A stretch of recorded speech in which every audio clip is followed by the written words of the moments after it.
Orient bell tiles studio से आप देख रहे हैं एबीपी न्यूज। नमस्कार, स्वागत है आपका एबीपी न्यूज पर। मैं हूं आपके साथ शीरीन। वक्त खबर गवाह का अब आपको मध्य प्रदेश के धार से दिल दहला देने वाली तस्वीरें दिखाते हैं, जहां पर एक तेज रफ्तार बाइक ने 4 साल की बच्ची को जोरदार टक्कर मार दी। हादसे का वीडियो भी सामने आया है। तस्वीरें आपको विचलित कर सकती हैं। वीडियो में आप देख सकते हैं कि कैसे एक बेकाबू बाइक तेजी से गली से जा रही है और तभी अचानक से 4 साल की बच्ची बाइक के सामने आ जाती है। बाइक उसे जोर की टक्कर मारती है और टक्कर के बाद बच्ची कई फीट तक हवा में उछलती दिखाई दी। बच्ची के चिल्लाने की भी आवाज आती है। लोग बच्ची की आवाज सुनकर दौड़ पड़ते हैं। हालांकि राहत की बात यह है कि बच्ची की जान बच गई। हेमंत सिंह ने पुलिस को जानकारी दी और बताया कि उनकी बेटी देवांशी कोचिंग से लौट रही थी, तभी कॉलोनी में रहने वाला युवक विजय धारवे तेज रफ्तार बाइक चलाते हुए आया और बच्ची को टक्कर मार दी। हादसे में बच्ची के हाथ, पैर और सिर पर चोटें आई हैं। इलाके में तेज रफ्तार बाइक की वजह से बच्चे और महिलाएं न तो सुरक्षित रूप से घर से बाहर निकल पा रहे हैं और न ही बच्चे खेल पाते हैं।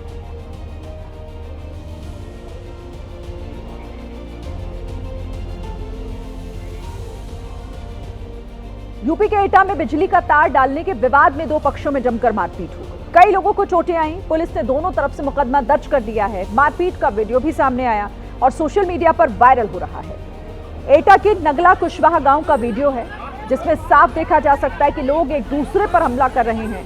महिलाएं मारपीट कर रही हैं। बताया जा रहा है कि गांव में एक पक्ष बिजली का तार डाल रहा था, जिसका दूसरे ने विरोध किया और इसी बात को लेकर कहासुनी शुरू हो गई। देखते ही देखते बात मारपीट तक जा पहुंची। उसके बाद हिंसक झड़प का रूप देखने को मिला। दोनों पक्षों के बीच जमकर लाठी डंडे चले। मामले को गंभीरता से लेते हुए पुलिस ने दोनों पक्षों के खिलाफ नामजद मुकदमा दर्ज कर लिया है और 3 आरोपियों को जेल भी भेजा गया। तनाव को देखते हुए गांव में पुलिस बल तैनात है।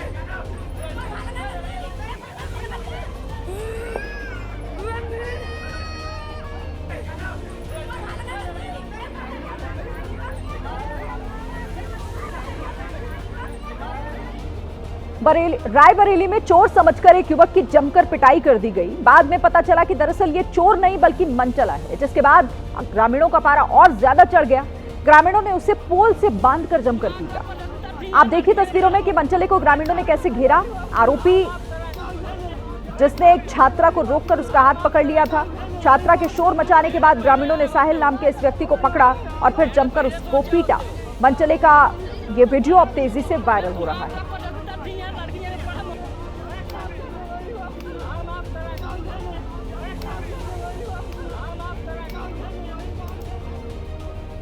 उत्तर प्रदेश के मेरठ में सड़क हादसे के बाद 2 पक्षों में जमकर मारपीट हो गई। यहां के सिविल लाइन थाना क्षेत्र में एक कार सवार ने एक स्कूटी में जोरदार टक्कर मारी। इसके बाद कार सवार और स्कूटी सवार में बहसबाजी शुरू हो गई। इतने में स्कूटी सवार ने कुछ वकीलों को वहां पर बुलाया। मौके पर पुलिस भी पहुंची और किसी तरह से मामले को शांत कराने की कोशिश की गई, लेकिन मामला शांत नहीं हुआ बल्कि और ज्यादा विवाद बढ़ गया। वहां मौजूद कुछ लोगों ने कार सवार को एक के बाद एक कई थप्पड़ जड़ दिए, जिसके बाद वहां पर मौजूद पुलिस ने किसी तरह से मामले को शांत कराया और फिर कार सवार को हिरासत में लिया गया।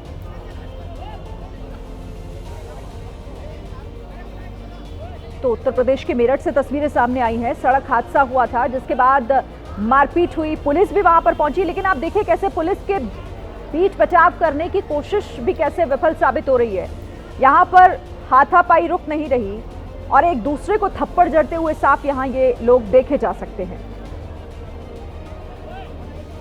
तो सड़क पर ये टक्कर हुई थी, जिसके बाद दोनों गुट कैसे यहां लड़ रहे हैं एक दूसरे के साथ, मारपीट करते हुए, थप्पड़ बरसाते हुए देखे गए। ये देखिए,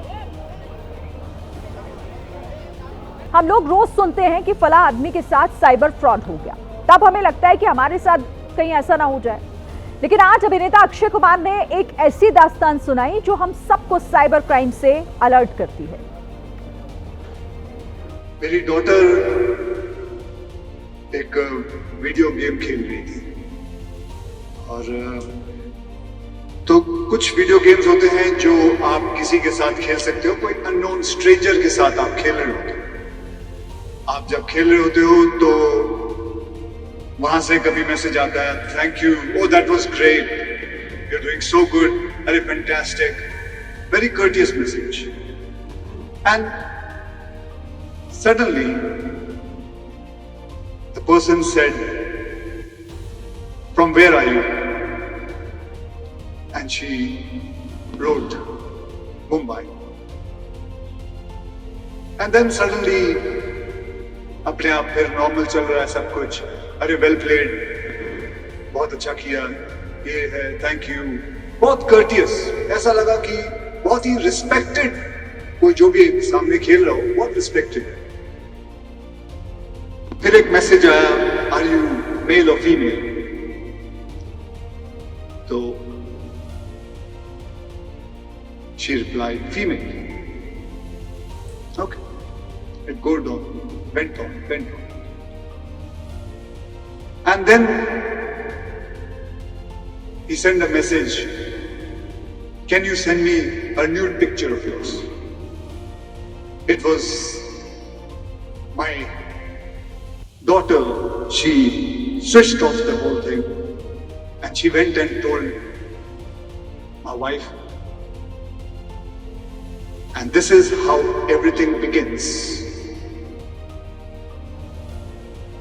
इधर पीओके में पाकिस्तान के खिलाफ प्रदर्शन पर भारत का बयान, आपको बता दें बड़ी खबर है इस वक्त की। हमने पीओके में हो रहे विरोध की रिपोर्ट देखी। एमईए की तरफ से बयान जारी किया गया है। पाकिस्तान द्वारा निर्दोष नागरिकों पर अत्याचार किया जा रहा है। पीओके में पाकिस्तान का दमनकारी रवैया जारी है। पाकिस्तान मानवाधिकार के उल्लंघन का जिम्मेदार है। जम्मू कश्मीर और लद्दाख भारत के अभिन्न अंग हैं। तो पीओके में पाकिस्तान के खिलाफ हो रहे प्रदर्शन पर यह भारत का बयान, एमईए की तरफ से बयान दिया गया है, जिसमें कहा गया है कि हमने पीओके में जो इस वक्त के हालात हैं उसकी रिपोर्ट देखी है। पाकिस्तान द्वारा वहां निर्दोष नागरिकों को परेशान किया जा रहा है, उन पर अत्याचार किया जा रहा है। पाकिस्तान का ये दमनकारी रवैया जो पीओके में लगातार जारी है, मानवाधिकार के उल्लंघन के लिए पाकिस्तान इस वक्त जिम्मेदार है। जम्मू कश्मीर और लद्दाख भारत के अभिन्न अंग हैं, ये भी एमईए की तरफ से साफ किया गया है। तो आपको बता दें कि पीओके में लगातार जिस तरह से सरकार के खिलाफ प्रदर्शन हो रहा है और वहां पर पाकिस्तान किस तरह से उन पर अत्याचार कर रहा है, उन्हें कैसे दबाने की, उनकी आवाज को दबाने की कोशिश हो रही है, इस पर एमईए की तरफ से यह बयान जारी किया गया और कहा गया कि नजर भारत की है जो इस वक्त पीओके में हो रहा है पाकिस्तान की तरफ से दमनकारी रवैया उसका वहां रह रहे लोगों के खिलाफ, और इसीलिए यह विरोध हर दिन बढ़ता ही जा रहा है। तो पीओके में हो रहे प्रदर्शन पर भारत की नजर लगातार बनी हुई है। पाकिस्तान मानवाधिकार के उल्लंघन का जिम्मेदार है। भारत के विदेश मंत्रालय ने यह साफ कर दिया पीओके के हालात पर, विदेश मंत्रालय का यह महत्वपूर्ण बयान। साथ ही यह भी कहा गया है इस बयान में कि जम्मू कश्मीर और लद्दाख दोनों ही भारत के अभिन्न अंग हैं और इसीलिए पीओके में जो इस वक्त हो रहा है उस पर भारत अपनी नजर बनाए हुए है। निर्दोष लोगों के साथ जिस तरीके का अत्याचार, उनके साथ जो बर्बरता, जिस तरह से वहां पर खून लगातार बहाया जा रहा है, ये पाकिस्तान का दमनकारी रवैया है और उसी के तहत वहां लोग आवाज बुलंद कर रहे हैं। सेना प्रमुख उपेंद्र द्विवेदी राजस्थान के श्रीगंगानगर पहुंचे और इस दौरान उन्होंने सीमावर्ती इलाकों का दौरा किया और सेना के अलावा बीएसएफ के अधिकारियों से भी मुलाकात की। सेना अध्यक्ष उपेंद्र द्विवेदी ने पाकिस्तान को चेतावनी देते हुए दो टूक शब्दों में कहा कि अगर ऑपरेशन सिंदूर पार्ट 2 हुआ तो पहले की तरह संयम नहीं बरता जाएगा और पाकिस्तान का भूगोल बदल दिया जाएगा। तो तस्वीरें भी आप देख रहे हैं राजस्थान के श्रीगंगानगर की, जहां सीमावर्ती इलाकों का दौरा करने के लिए मुझे बोला है कि जब मैं आप लोगों से मिलता जनरल द्विवेदी पहुंचे थे, सेना प्रमुख पहुंचे थे और उन्होंने वहां पर एक बार फिर भारत का स्टैंड साफ कर दिया कि अगर पाकिस्तान नहीं सुधरा तो फिर उसका भूगोल बदल दिया जाएगा। मैं आपको बताना चाहता हूं कि इस बार भारत देश पूरी तैयारी के साथ है और इस बार वो संयम नहीं रखेगा जो सिंदूर 1.0 में हमने संयम रखा था। इस बार हम आगे की कार्रवाई करेंगे और कुछ ऐसी कार्रवाई करेंगे कि हो सकता है पाकिस्तान को सोचना पड़े कि उसे इतिहास में, भूगोल में रहना है कि नहीं रहना। अगर उसे भूगोल में अपनी जगह बनानी है तो उसके लिए उसे जो स्टेट स्पॉन्सर टेररिज्म जिसको हम बोलते हैं, यानी कि उसका देश जो टेररिज्म को स्पॉन्सर कर रहा है उसे रोकना पड़े। तो आप अपनी पूरी तैयारी करके रखिए और अगर परवरदिगार चाहेंगे, भगवान चाहेंगे, वाहेगुरु चाहेंगे तो बहुत जल्दी ही आपको मौका मिलेगा। उसके लिए ऑल द बेस्ट। आगरा में नदी हादसे के बाद रेस्क्यू में हो रही देरी को लेकर लोगों में भारी गुस्सा है। लोगों ने सांसद राजकुमार चाहर का घेराव किया। मूर्ति विसर्जन के दौरान नदी में डूबने से 3 लोगों की मौत हो गई है। विरोध करने का वीडियो भी सामने आया। तस्वीरों में आप देखिए कैसे सैकड़ों की भीड़ ने सांसद राजकुमार चाहर को घेर रखा है। लोग नारेबाजी कर रहे हैं, गुस्सा जाहिर कर रहे हैं और सांसद साहब चुपचाप सब कुछ सुन रहे हैं। तस्वीरें उस वक्त की है जब सांसद चाहर घटनास्थल पर जायजा लेने पहुंचे थे। आरोप है कि रेस्क्यू ऑपरेशन देरी से शुरू हुआ और इसी बात को लेकर लोगों में काफी नाराजगी थी। मुश्किल से समर्थकों ने सांसद राजकुमार चाहर को भीड़ से बाहर निकाला, जिसके बाद अब सेना के जवान बोट के साथ मौके पर पहुंचे। लापता लोगों की तलाश शुरू हो गई है। खैरगढ़ में मूर्ति विसर्जन के दौरान कई लोग डूब गए थे। 3 की मौत हो चुकी है। लापता लोग ढूंढे जा रहे हैं।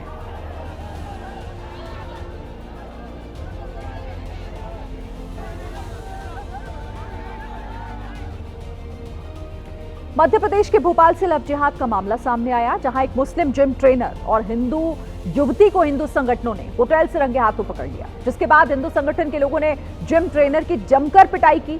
थाने ले जाकर जिम ट्रेनर को पुलिस के हवाले कर दिया। बजरंग दल के कार्यकर्ता होटल से लेकर थाने तक उसे पीटते हुए ले गए। होटल में फर्जी आई कार्ड के जरिए ये रुका हुआ था। बताया जा रहा है कि जिम ट्रेनर का नाम मजहर है और ये पहले से ही शादीशुदा है। 2 शादियां मजहर ने पहले ही कर रखी हैं।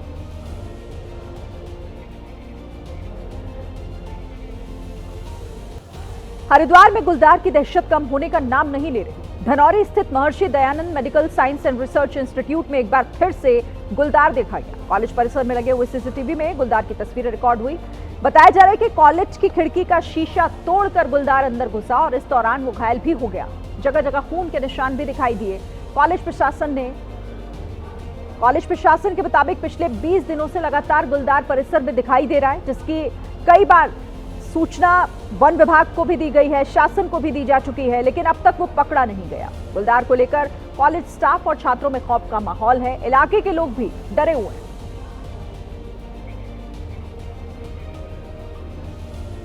आंध्र प्रदेश के अनंतपुर जिले में तेंदुए का आतंक देखने को मिला। तेंदुए की वजह से तस्वीर जो वायरल हुई है, उसके बाद लोगों की नींद उड़ी हुई है। तस्वीरें अनंतपुर के कल्याण दुर्ग नगर की हैं, जहां बीसी हॉस्टल के पास एक घर के आंगन में तेंदुए ने कुत्ते पर हमला कर दिया।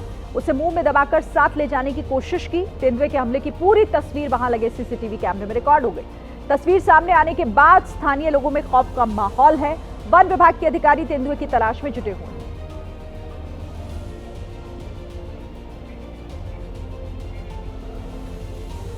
आंध्र प्रदेश के कुर्नूलू जिले में रथ उत्सव के दौरान दिल दहला देने वाला हादसा हो गया। यहां एक रथ भीड़ के बीचों बीच अचानक से गिर गया। इसके बाद अफरा तफरी मच गई। लोग इधर उधर भागने लग गए। रथ हादसे का चौंका देने वाला वीडियो भी सामने आया, जिसमें भीड़ के बीच कुछ लोग इस रथ को ले जाते हुए दिखाई दे रहे हैं। इतने में ही उस रथ को संभाले हुए लोगों का बैलेंस बिगड़ा और रथ एक तरफ झुक गया। इसके बाद जैसे ही उसे संभालने की कोशिश की गई, वो दूसरी तरफ गिर गया। हादसे के बाद चीख पुकार मच गई। कुछ लोगों को संभलने तक का मौका नहीं मिला। हादसे में कई लोग जख्मी हुए हैं, जिसके बाद उन्हें अस्पताल ले जाया गया।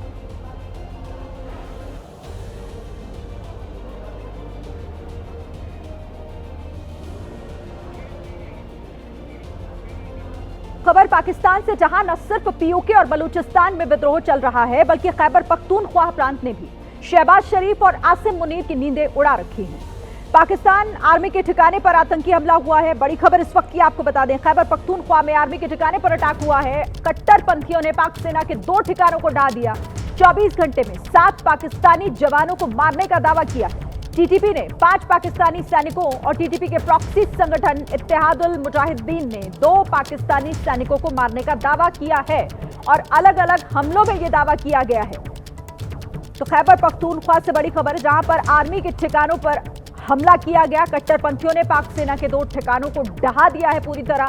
24 घंटे में 7 पाकिस्तानी जवानों को मारने का दावा किया गया है इन हमलों में, जो 2 अलग अलग हमलों का दावा किया गया है।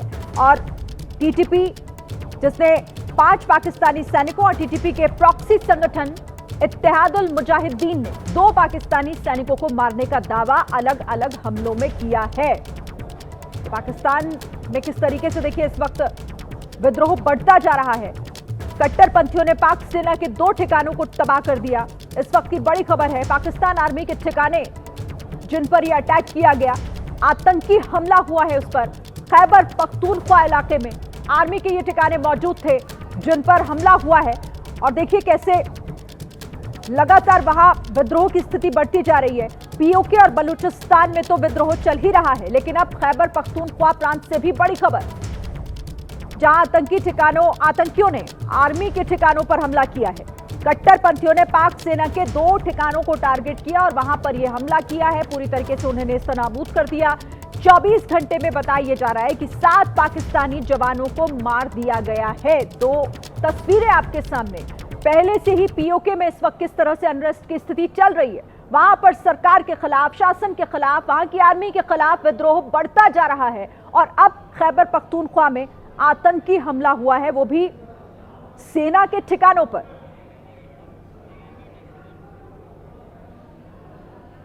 और अब बात जानलेवा सिरप की करते हैं, जिसके सितम से मध्य प्रदेश और राजस्थान में अब तक 11 मासूमों की जान जा चुकी है, जिसने सिस्टम और सरकार सवालों के घेरे में दोनों को खड़ा करके रख दिया है। ताजा खबर इससे जुड़ी यह है कि मौत का आंकड़ा बढ़ गया है और अब ये 11 पहुंच चुका है। मध्य प्रदेश, राजस्थान में संदिग्ध सिरप से मौत का तांडव लगातार जारी है। मध्य प्रदेश के छिंदवाड़ा में एक और मासूम बच्चे की मौत हो गई। छिंदवाड़ा में मरे 9 बच्चों में से 6 ने संदिग्ध सिरप पिया था, ऐसी जानकारी सामने आई है निकलकर। राजस्थान के भरतपुर और सीकर में भी एक बच्चे की मौत हो चुकी है। तो कफ सिरप से होने वाली मौतों का आंकड़ा बढ़ा है मध्य प्रदेश और राजस्थान, क्योंकि राजस्थान में भी अब 2 बच्चों की मौत हो चुकी है। और एक बड़ी खबर इसी से जुड़ी आपको बता दें, इसमें जिस तरीके से अब एक्शन भी शुरू हो गया है। 9 बच्चों की मौत के बाद जबलपुर में कफ सिरप बनाने वाली कंपनी पर छापेमारी हुई है। कटारिया डिस्ट्रीब्यूटर पर ड्रग एंड औषधि विभाग का छापा। कटारिया डिस्ट्रीब्यूटर ने छिंदवाड़ा में सिरप की सप्लाई की थी। जांच टीम ने दवा कंपनी से 16 सिरप लेकर जांच को भोपाल लैब भेज दिया गया है। बताया जा रहा है कि कटारिया फार्मास्यूटिकल डिस्ट्रीब्यूटर ने ही छिंदवाड़ा में कफ सिरप की सप्लाई की थी। इस कंपनी ने चेन्नई से 660 कोल्ड ड्रिंक कप सिरप मंगवाए थे, जिसमें से 594 छिंदवाड़ा में भेजे गए थे और अब जांच टीम ने बाकी बचे हुए 66 सिरप फ्रीज कर दिए हैं। 16 कप सिरप जांच के लिए भोपाल लैब भेजे गए हैं।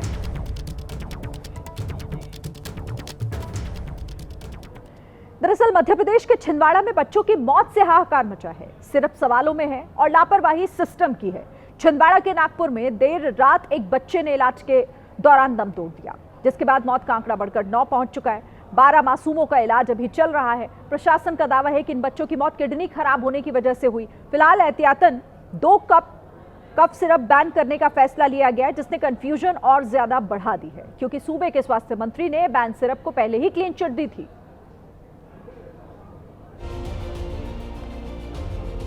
तो देखिए यहाँ पर अभी भी कई बच्चे जो इसे पीने के बाद बीमार हुए और वो अस्पताल में एडमिट हैं। अब इस पर कई तरह के सवाल भी उठ रहे हैं। लापरवाही सिस्टम की भी सामने आ रही है।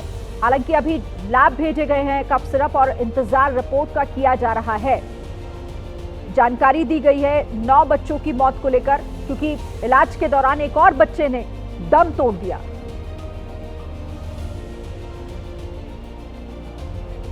यहाँ पर टेस्टिंग के बाद जो भी रिजल्ट आएगा उसी के हिसाब से निर्णय लिया जाएगा। तो जब भी टेस्ट की रिपोर्ट आएगी तो वो शेयर की जाएगी पीएसएल के माध्यम से, और उसी के हिसाब से आगे क्या निर्णय लिया जाना है वो बताया जा सकेगा। छिंदवाड़ा में इंसिडेंट हुआ है और छिंदवाड़ा में बैन कर दी गई है, तो बाकी जगह से तो इस तरह की स्थिति निकल के नहीं आई है। As a food and drug जब तक टेस्ट की रिपोर्ट नहीं आएगी तब तक कुछ भी स्टेटमेंट यहाँ से नहीं दे सकते। कब सिरप की जांच कर रहे हैं आप लोग? कितनी जांच हो रही है? जितनी परमिशिबल लिमिट होती है जांच करने के लिए उतनी ही की जांच कर रहे हैं। तो इस खबर पर लगातार हमारी नजर बनी हुई है। गाजियाबाद विकास प्राधिकरण का बुलडोजर तेजी से चल रहा है। राजनगर एक्सटेंशन में जीडीए ने बड़ी कार्रवाई करते हुए अवैध निर्माण को ध्वस्त कर दिया। प्राधिकरण ने बुलडोजर चलाकर अवैध अतिक्रमण को तोड़ा। जूडियो के सामने ग्रीन बेल्ट पर हुए अतिक्रमण को जीडीए के दस्ते ने तोड़कर साफ करा दिया है।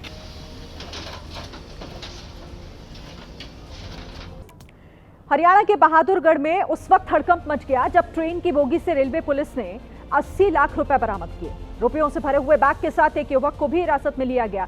युवक नोटों का बैग लेकर रोहतक से दिल्ली जा रहा था। पुलिस ने युवक से पूछताछ की तो वो ठोस जवाब नहीं दे पाया, जिसके बाद पुलिस ने बैग को कब्जे में लिया। युवक की पहचान रोहतक के रहने वाले राहुल के रूप में हुई है। राहुल का परिवार रोहतक में ज्वेलर्स की दुकान चलाता है। फिलहाल पुलिस मामले की जांच कर रही है। हवाला के एंगल से भी पुलिस मामले की तफ्तीश कर रही है। फिलहाल आयकर विभाग को मामले की सूचना दे दी गई है।